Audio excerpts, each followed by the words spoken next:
Wow, ayan mga kayaya boy, sarap na niluluto ni Batang Makulit, oh. Ayan, oh. Ayan, oh. Wow.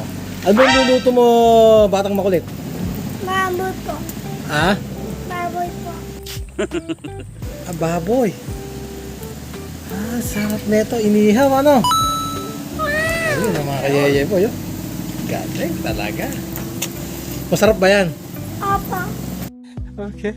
Oh, talagang masarap, ha? Ayan, mga kayaya boy, oh. Meron pang atay, ayun. Atay, yan. Nice! Sarap po. Kung maalala nyo mga kayaya boy, nung meron akong video na kumain ako na inamoy ko lang yung usok para magkaulam, di ba? Abay, flip to, si Raulo to. Tasabakin ko to. Ayan, ha? Yun, ha? Sarap, ha? Amoy pa lang, ulam na. Diba? Tingnan mo si Batang Makulit, oh. Ganado ka pa kumain mamaya. Opo. Marami kang kakainin. Yun, galing talaga. Sarap. Okay, punasan mo.